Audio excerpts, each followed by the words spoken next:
Salut à tous, bienvenue donc sur l'entrepreneur Lifestyle, Thierry #Henry, épisode 160. Aujourd'hui, on va parler donc de soloprenariat, donc comment devenir solopreneur et surtout donc comment, on va donner des conseils pour développer ton activité et avoir une activité solopreneur qui fonctionne bien, tu gagnes bien ta vie et tu n'es pas tous les mois à tirer la langue et à chercher des clients. Donc je te dis tout après avoir remercié le sponsor. Entre que ce soit donc débutant ou donc expérimenté, tu sais qu'il est important donc d'avoir les bons outils pour débuter en ligne. Donc moi je te propose un outil qui va te permettre de créer, automatiser et vendre en ligne donc avec la plateforme numérique tout en un, donc System.io. Donc des tunnels de vente, avoir un autorépondeur, un site de membres, faire de l'affiliation, donc créer ton propre programme d'affiliation et plus si tu veux. Donc créer une audience, vendre des formations, enfin lancer ton business en 2021, ne pas perdre de temps. Donc pour ça, donc j'ai mis un partenariat en place avec donc Aurélia Maker.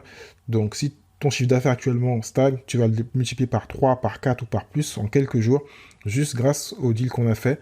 Donc tu peux aller sur le lien donc system.io/THE. Donc system.io/THE.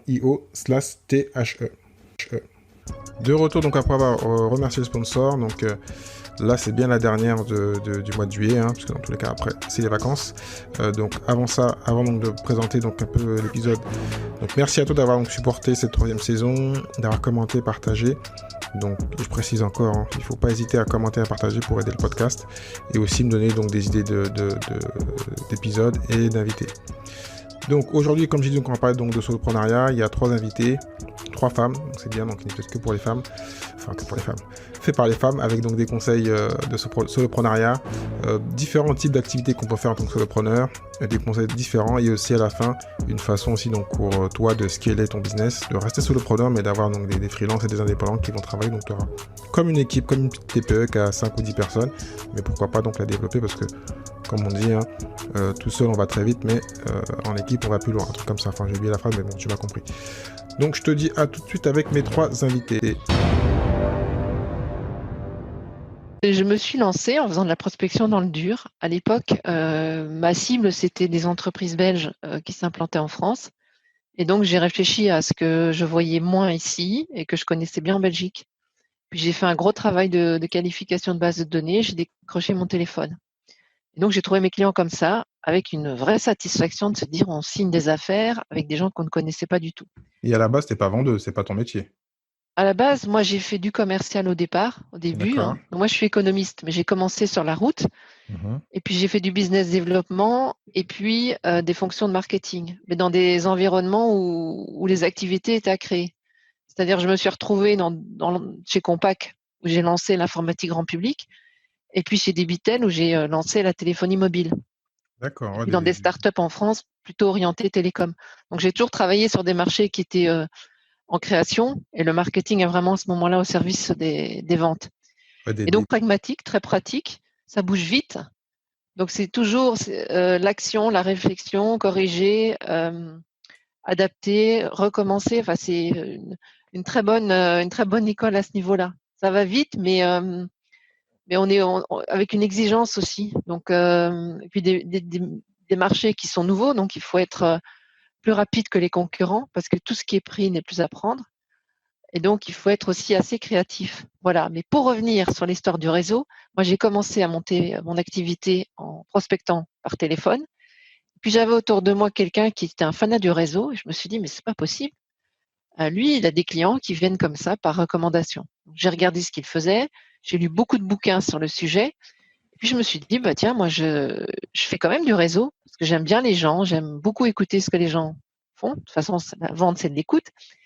Et puis, je me suis dit, bah, je vais essayer de développer ça un peu plus. Et puis, je me suis dit, bah, je vais essayer de développer ça un peu plus. Et donc, j'ai vraiment créé une méthode pour cartographier son réseau et puis avoir je dirais je dirais, avoir une attitude réseau qui soit permanente. C'est-à-dire que moi, je consacre une demi-heure par jour à mon réseau, que le, ça soit par des tu le- contacts, par des coups de fil, en envoyant des messages, etc. Ah ben voilà, c'était la question. Est-ce que tu le fais en physique ou tu le fais plutôt sur Internet? Parce que je pense qu'il y a une différence, même si bon, le monde a évolué, donc tout le monde comprend que le réseau sur Internet, ça a de la valeur. Avant, on avait un doute. Il faut juste ensuite, après, prendre les rendez-vous. Quand on les prend en ligne, il faut aussi, après, les transformer, peut-être se voir un petit peu quand même, un minimum.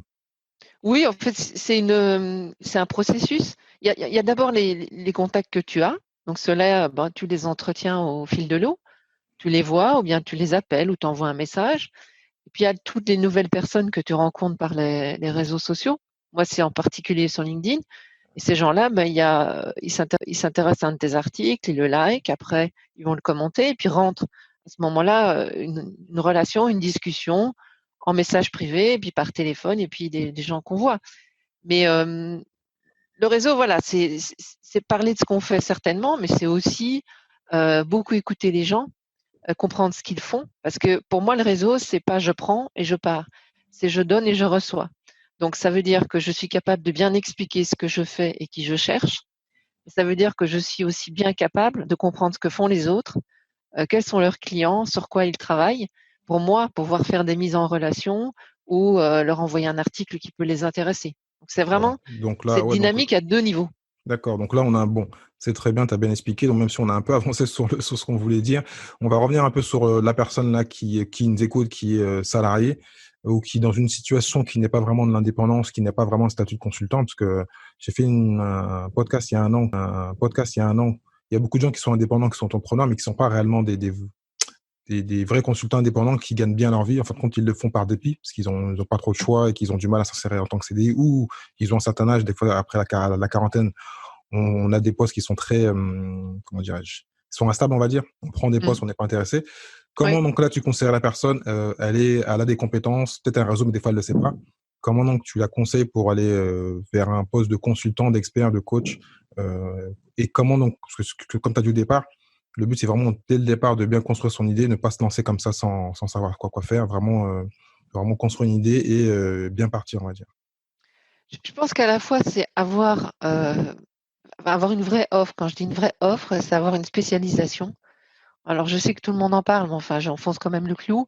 C'est-à-dire avoir une offre qui soit vraiment spécifique, unique à soi, et surtout en particulier quand on fait du conseil et du coaching, puisqu'on quelque part, on se vend soi.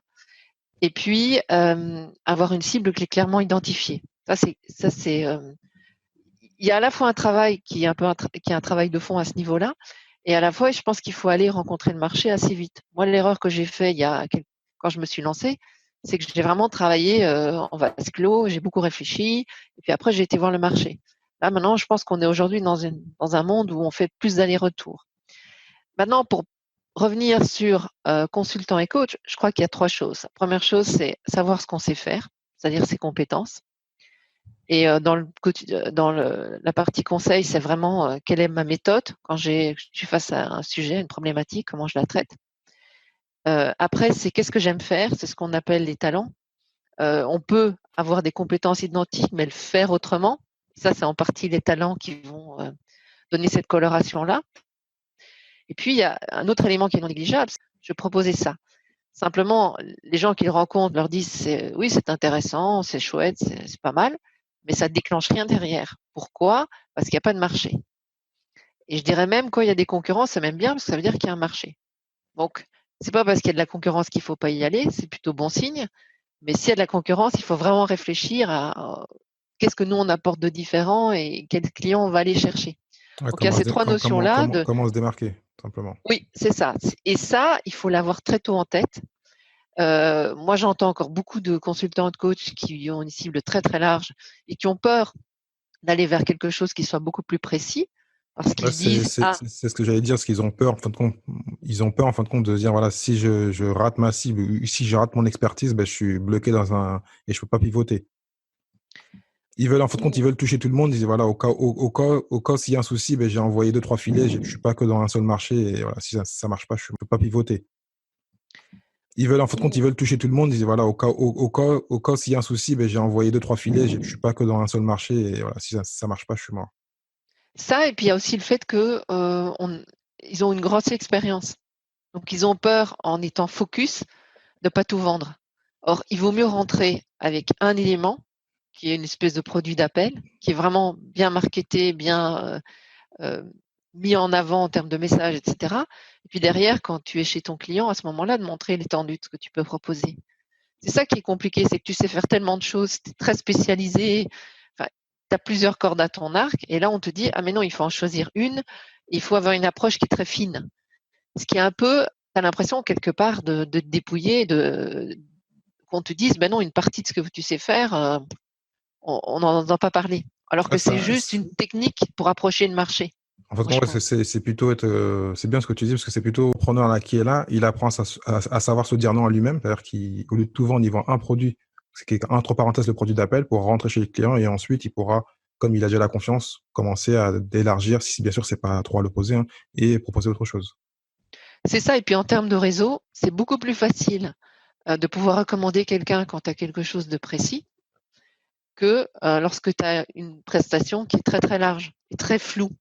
Si moi j'ai fait beaucoup de téléphones, j'en ai vendu, eh bien on me recommandait beaucoup pour de la prospection téléphonique parce que c'était vraiment très clair, très net. Si tu as, si tu as quelque chose qui est beaucoup plus général, conceptuel, etc., tu vas avoir des recommandations, tu en auras moins et peut-être que celles que tu as ne seront pas précises et pas bonnes. Donc, ok, donc ça on a bien compris. Donc ensuite, quand ils ont donc défini leur expertise, leurs produits qu'ils vont vendre, qui connaissent un peu le marché, qu'ils ont testé le marché, qu'est-ce que tu leur conseilles? D'aller, Expertise leurs produits qu'ils vont vendre, qui connaissent un peu le marché, qu'ils ont testé le marché, qu'est-ce que tu leur conseilles? d'aller chercher un premier client. Et le premier Avant client, d'avoir créé, hein, tu veux dire. oui, moi j'ai fait ça, hein, oui, oui, oui, oui, d'aller chercher un premier client. Et puis une fois que vous aurez, qu'il faudra facturer, etc., à ce moment-là, on crée. Parce que la D'accord, création suppose aussi des frais. Mais tout à fait. et le premier client, il se trouve beaucoup plus facilement dans le réseau. Oui, tout à fait. Parce que voilà, les gens te connaissent déjà, ils savent ce que tu fais. Si les gens ne te connaissent plus, si c'est des gens que tu connaissais avant, bah, tu les reprends contact et les gens sont quand même toujours intéressés à revoir du monde et à évoquer ce qui s'est passé avant et puis voir ce qu'on est devenu mutuellement. Mais le réseau est certainement une source aujourd'hui pour tout.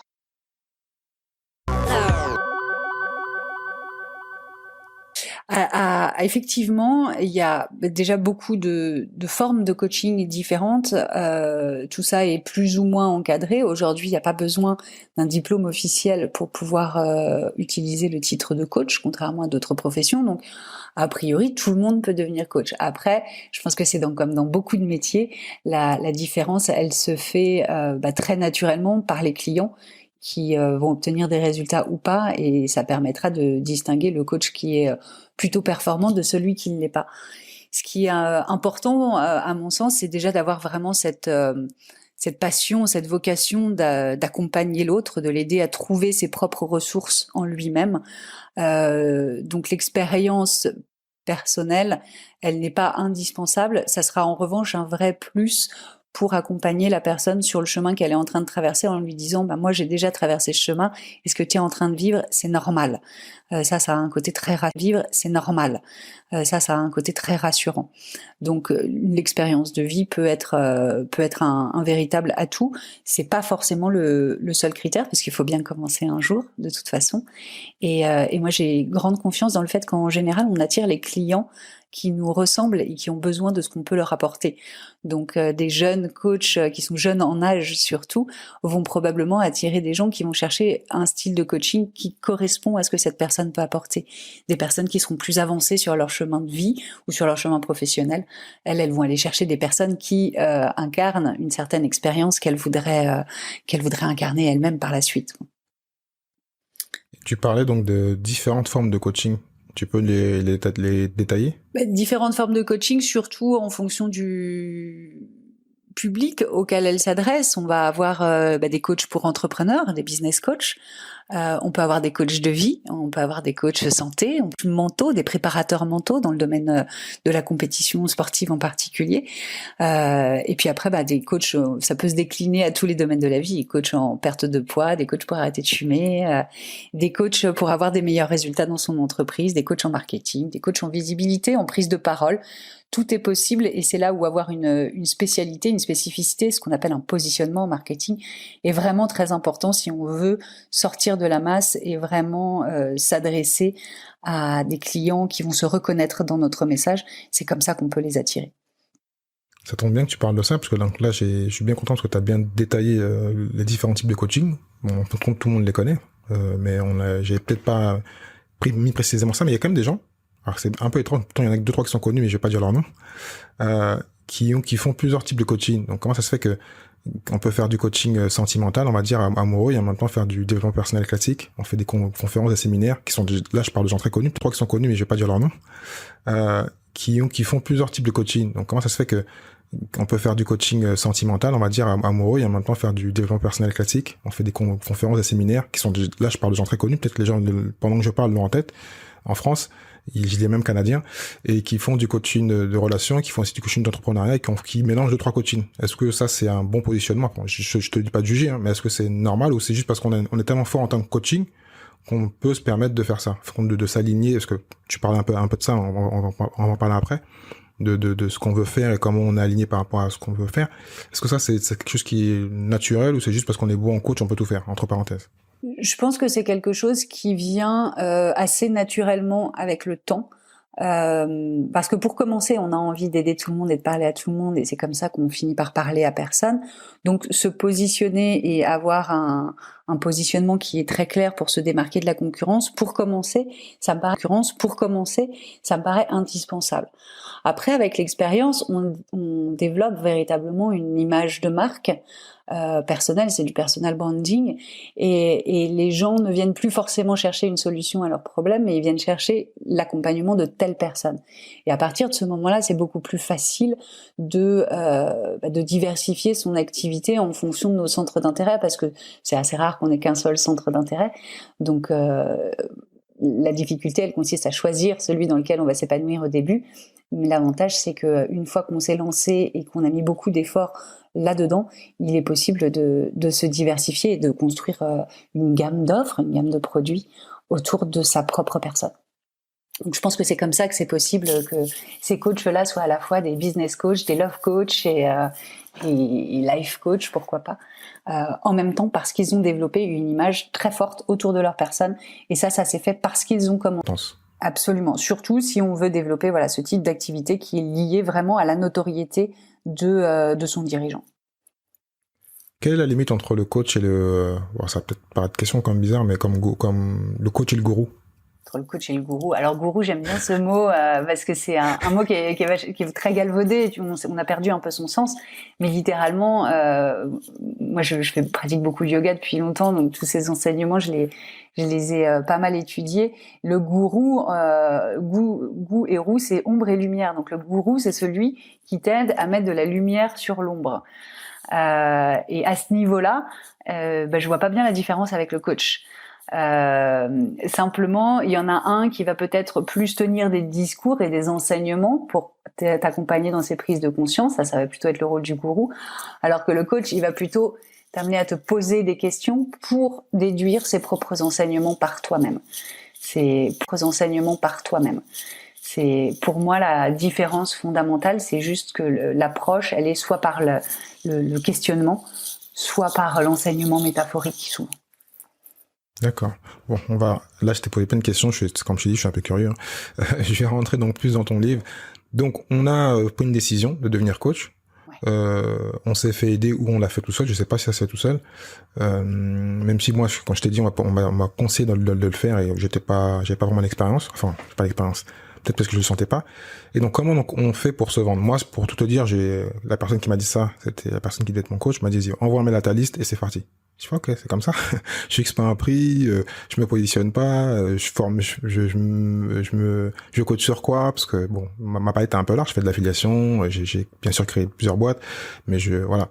Donc c'était pas clair pour moi. Ça me paraissait logique, moi ça me paraissait pas clair. Je me disais, mais je fais quoi? Je propose quoi? Voilà. C'est pas que j'avais le syndicate. Comme ça, je vais être clair, tu vas bien nous aiguiller. Souvent, le coaching, on le voit. Parce qu'il y a beaucoup de choses comme dans tout business, il y a des pyramides. Et j'avais même fait un épisode avec, je mettrai le lien en épisode sur le coaching, comment se vendre, un petit peu. Et c'est vrai que souvent, les gens viennent au coaching. On va en parler maintenant, parce qu'ils entendent que certains gagnent bien leur vie. Parce quand on a une bonne notoriété, quand ça marche très bien, on peut marger, parce que c'est un peu comme l'infoprenariat, hein, il n'y a pas un prix fixe qui est fixé par l'Argus, on va dire. Et donc, on peut avoir donc des clientèles haut de gamme, et avoir un lifestyle qui est plutôt pas mal. Et certains le prennent dans l'autre sens, commencent par l'argent, au lieu de se dire que voilà, il faut rendre service aux gens, il faut vraiment avoir peut-être la pédagogie, si ça se dit, la pédagogie du coach et certaines qualités. Pas juste se dire, j'ai un peu de notoriété, je vais aller prendre de l'argent, je vais aller coacher des gens et l'argent va venir plus rapidement. Voilà. C'était peut-être comme ça qu'on m'avait conseillé. Ouais, Et c'est pour ça que je l'ai mal pris aussi. Ouais, effectivement, c'est des positionnements différents parce qu'on voit des coachs qui réussissent et On va venir plus rapidement. Voilà. C'était peut-être comme ça qu'on m'avait conseillé. Ouais, Et c'est pour ça que je l'ai mal pris aussi. Ouais, effectivement, c'est des positionnements différents parce qu'on voit des coachs qui réussissent et pour qui ça marche bien, ça marche bien et ça marche bien du coup aussi. Et je pense que c'est vrai dans n'importe quelle activité de prestation de service qui consiste à vendre son expertise. À partir du moment où t'es pas dans le cadre d'un métier, une profession réglementée où les tarifs sont plafonnés. Il est assez rapidement facile de faire du haut de gamme. Donc c'est quelque chose qui est relativement à la mode aujourd'hui, c'est-à-dire de vendre ses prestations packagées assez cher. Quoique assez cher, c'est très relatif en fonction des services qui sont proposés et surtout ce que la personne projette sur assez cher. Mais effectivement, ça peut faire rêver. Simplement, ce qu'on oublie de voir souvent quand on voit ces parcours de gens qui ont très bien réussi, c'est tout le chemin qu'ils ont parcouru pour en arriver là. Par où ils ont commencé, s'ils devaient recommencer, qu'est-ce qu'ils feraient différemment. C'est ça qui est intéressant, d'aller s'inspirer de leurs débuts. Et très souvent, ils vont partager leurs erreurs. Ils vont raconter qu'ils auront fait l'erreur de vouloir parler à tout le monde et que progressivement, ils ont découvert que en travaillant vraiment sur leur identité personnelle, en sachant bien qui ils sont, il est beaucoup plus facile d'aller se présenter au monde comme ça avec son identité sans chercher à faire du copier-coller de quelqu'un d'autre parce que c'est là en général où on se plante. Donc oser être qui on est avec toute son unicité et puis ensuite adopter effectivement cette posture dont tu parles qui est une posture de service qui consiste vraiment à se mettre au service d'une population, d'un type de personnes pour les aider à transformer leur vie, à aller d'un point A à un point B. Le point A étant, je suis là aujourd'hui et j'en veux plus, et le point B étant, c'est là que je veux aller, c'est la destination. C'est là que je veux aller, c'est la destination. Comment je fais pour y aller? Et là, c'est le rôle du coach, à mon avis, haut de gamme, qui est capable de placer les étapes à parcourir pour aller de ce point A à ce point B. Alors qu'un coach lambda qui vendrait par exemple ses prestations à l'heure, il va avoir beaucoup plus de difficultés à avoir cette grande image de tout le chemin à parcourir et d'amener son client à chacune des étapes. Parce que si on se voit qu'une heure, on a un petit problème à résoudre et à la fin de la séance, normalement, on l'a résolu. Alors que quand on prend une vision globale, on s'attaque à un vrai problème de fond. Ça demande un peu plus de temps, mais au moins, on sait qu'on a balayé tout ce qu'il y avait sur le chemin pour se diriger vers ce point B tant convoité. Quand tu dis donc de vision long terme à l'opposé des 1 heure, c'est que tu prends un client et tu lui dis que tu vas le suivre pendant 6 mois, 1 an, c'est ça? Ça peut être 6 mois, ça peut être 3 mois, ça peut être 10 séances en une semaine, peu importe, mais le suivi intensif avec des paliers, des étapes à franchir qu'on connaît parce qu'on les a déjà traversées ou on les a suffisamment observées pour savoir que toute personne qui veut aller de ce point A à ce point B, en général, elle traverse ces étapes-là. Et ça demande de l'expérience et de l'expertise. Donc, dans ton livre, tu précises, et là tu l'as dit un petit peu, c'est vrai que la différence par rapport à d'autres business, c'est que le coach, son business, c'est sa marque, c'est lui en fin de compte. Sa personnalité, ça reste son business. Tu peux pas le dissocier. Donc, comment ça, tu t'aides les gens ou tu conseillerais les gens donc pour créer une belle marque entre parenthèses, et comment arriver à bien se vendre parce que il y a des coachs comme on a dit, il y en a plein partout et le but c'est quand même d'avoir son unicité comme tu as dit aussi. Comment on fait pour bien faire les démarches et avancer et pour créer une belle activité? Effectivement, c'est le personal branding, donc de vraiment construire une marque forte autour de l'identité du coach principal ou du dirigeant. Il y a d'autres techniques, il est possible de pas forcément axer sa communication sur la personne. On peut trouver d'autres angles d'approche. Nous, c'est celui qu'on a choisi de présenter dans ce livre Je deviens coach, qui est l'approche du personal branding et qui donc considère que le développement personnel de l'indépendant, du chef d'entreprise, conditionne le développement professionnel de son activité.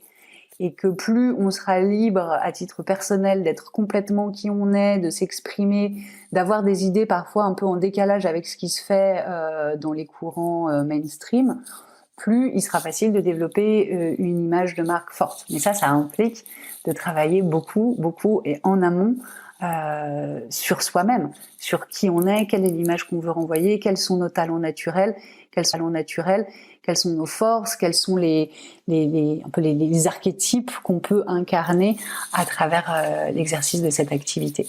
C'est un travail qui se fait tout au long de la vie, qui évolue, parce que l'activité, elle va évoluer en fonction de la personne aussi. Donc, il peut se faire et se refaire régulièrement, mais qui vaut vraiment le coup d'être fait parce qu'une fois qu'il est fait, il sert de fondation vraiment à tout ce qui est communication et marketing. Tout est construit autour de ça. D'accord. Donc pour encore aller plus profond, parce que les gens doivent se dire mais comment on devient coach, comment on trouve sa place sur le marché, comment on se positionne et surtout le plus important, parce que comme tout business, si on n'a pas de clients, on n'a pas de business. Donc comment est-ce qu'on va dans son réseau personnel, est-ce qu'on fait de la prospection sur LinkedIn, est-ce qu'on se fait d'abord coacher pour ensuite peut-être récupérer des clients. Enfin je sais pas comment on fait pour trouver ses premiers clients. Alors, moi, je pense que si on n'a aucune expérience de l'entrepreneuriat, former un minimum à ce qu'on a appelé donc ces compétences entrepreneuriales, qui consistent notamment à savoir se vendre.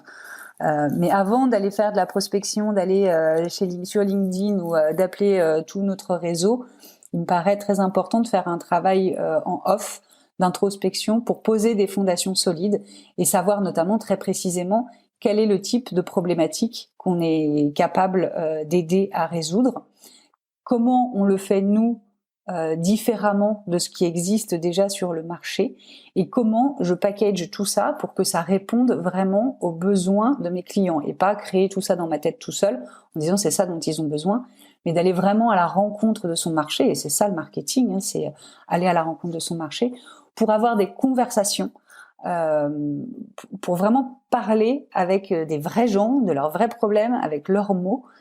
Et une fois qu'on a fait ça suffisamment, qu'on connaît suffisamment les personnes à qui on s'adresse, c'est beaucoup avec des vrais gens, de leurs vrais problèmes, avec leurs mots.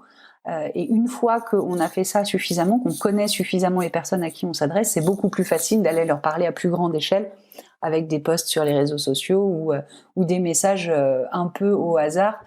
Pas tant que ça finalement, puisqu'on sait quelle est la personne et qu'elle connaît probablement la problématique qu'on est capable de résoudre.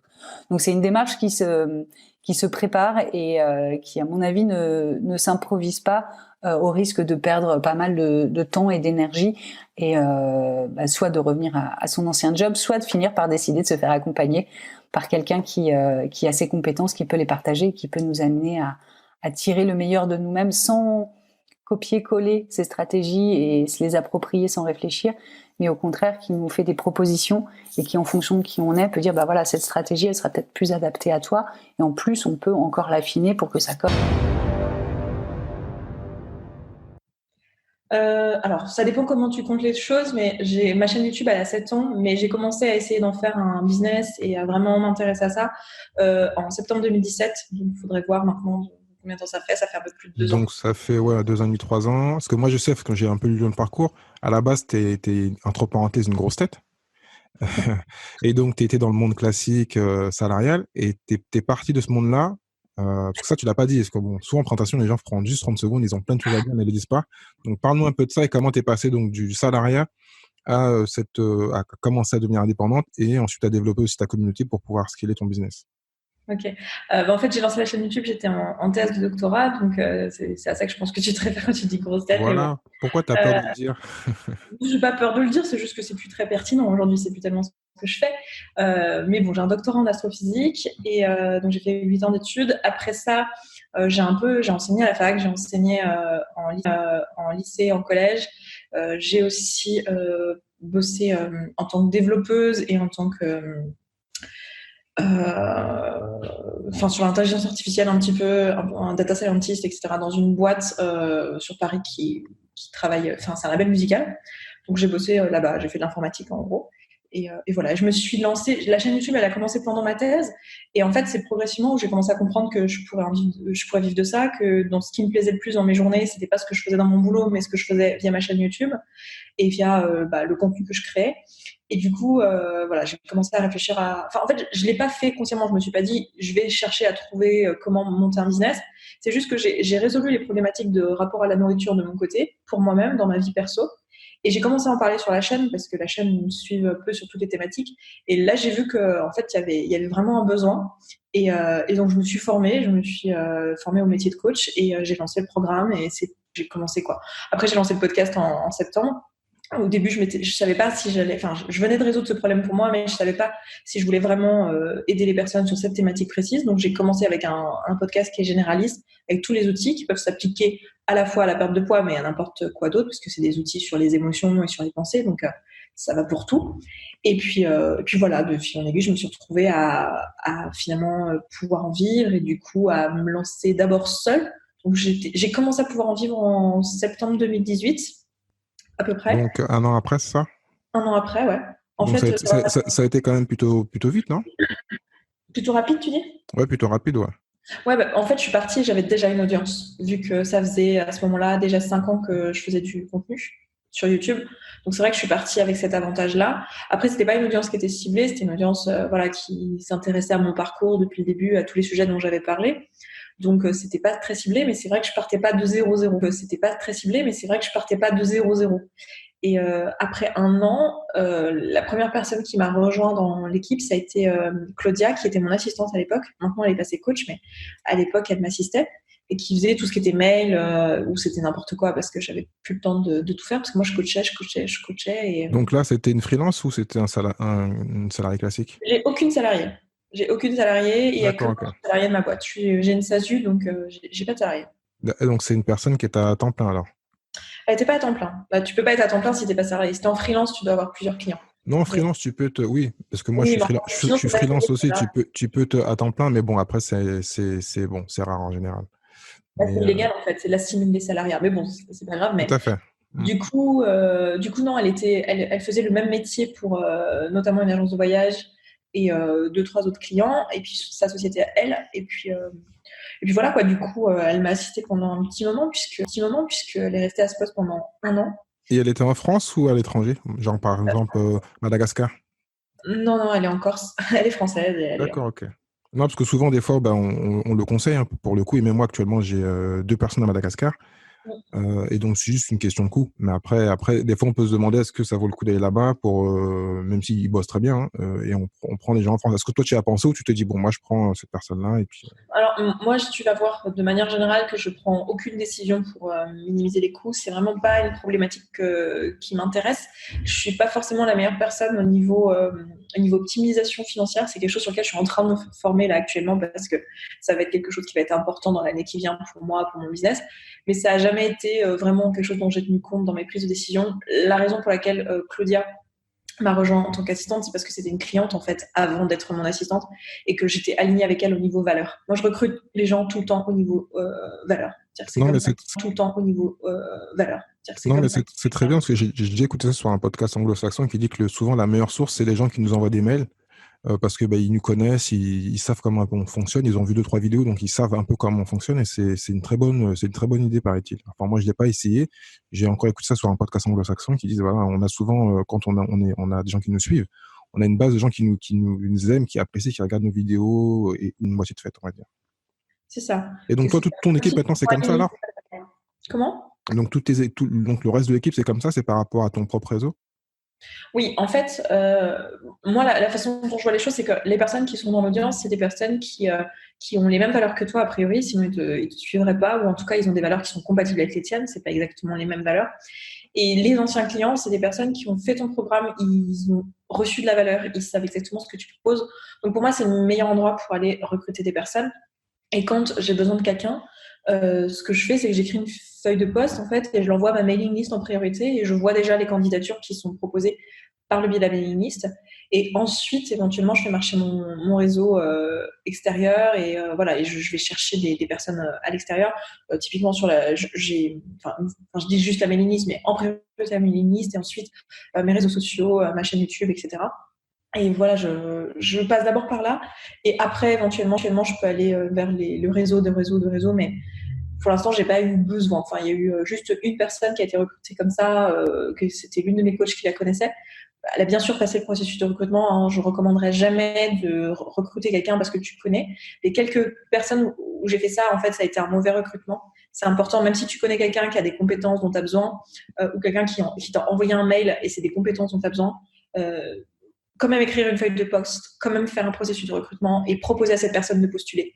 Parce que tu vas voir qu'en fait, si tu prends la première personne qui t'est proposée, même si elle semble alignée avec tes valeurs, même si elle a l'air très bien, en fait, ça t'évite de voir le champ des possibles et tu t'empêches l'opportunité d'avoir vraiment quelqu'un de très très bon, quelqu'un qui est vraiment aligné avec toi, quelqu'un avec qui tu vas te sentir vraiment bien, tu vas pouvoir bosser sur le long terme parce que un partenariat en freelance, c'est vraiment un partenariat, quoi. C'est quelque chose où il faut que les deux personnes se sentent bien et que pour que ça marche sur le long terme, quoi. C'est quelque chose où il faut que les deux personnes se sentent bien pour que ça marche sur le long terme, quoi. Il n'y a pas une relation aussi subordonnée que dans un salariat.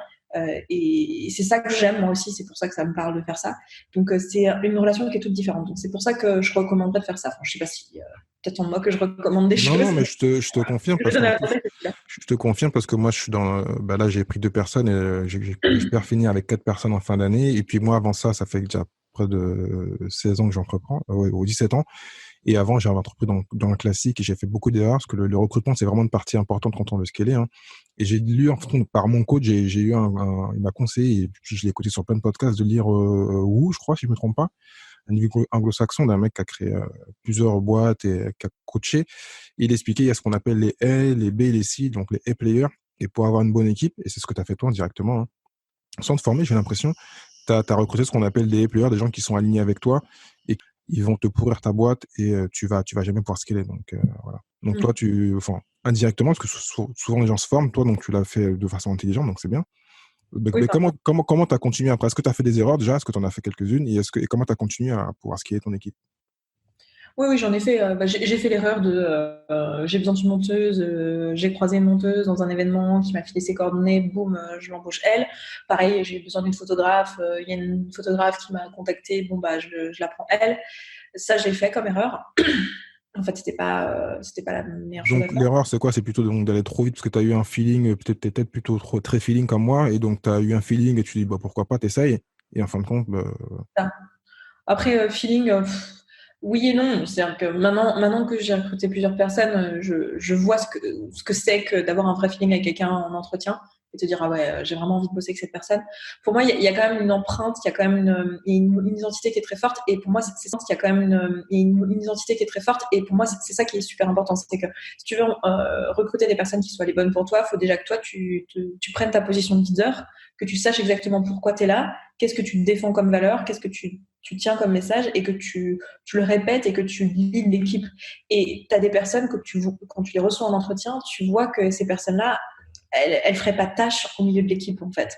Elles seraient, c'est pas péjoratif là quand je dis elles feraient pas tâche, mais je pense que tu vois ce que je veux dire, c'est-à-dire qu'au niveau valeur, qui va rentrer dans l'équipe Esther. Si on va faire une analogie sport. C'est l'équipe Esther et c'est l'équipe Esther, donc elle a un esprit, je veux dire, un esprit Norman et qui est pas Esther. Enfin, je dis n'importe quoi, mais bon. Voilà, tu sens la personne. L'esprit SSB chez nous, puisque c'est le nom du podcast et le nom de la société, c'est se sentir bien. Du coup, on appelle ça SSB. Et c'est vrai qu'il y a des nanas, tu te dis, elle est SSB, puis il y en a d'autres, pas du tout. Et c'est OK. Enfin, je veux dire, c'est totalement OK. Mais c'est vrai que on le voit directement, ne serait-ce que. Après, on fait pas mal de team building, de réunions. Là, on va faire un voyage d'équipe à la fin du mois. On part au Canada avec les responsables de pôle dans la boîte. On va être 6 en voyage. C'est hyper important que tu vois que moi je me sente d'aller dans une maison avec ces personnes-là. Genre, c'est des personnes qui pourraient être des amis aussi, tellement on partage les valeurs, tellement on partage une vision commune, et que je sais très bien qu'avec elles on va aller super loin dans la boîte, quoi. Et donc là, tu as eu plusieurs freelances. Merci à toi d'avoir écouté cet épisode de l'Entrepreneur la Stage jusqu'à la fin. Si tu as aimé et que tu penses que cela peut aider ou intéresser quelqu'un que tu connais, donc partage cet épisode, like-le, commente-le et bien sûr mets note numéro 5 s'il te plaît. Donc cela va m'aider à continuer à pouvoir monter dans les classements de toutes les bonnes plateformes de podcast, iTunes, Spotify, enfin tu les connais. Si tu souhaites donc recevoir les épisodes directement dans ta boîte email, envoie-moi un email à contact@thierry-lucis.fr. Je te dis au prochain épisode. Ciao ciao.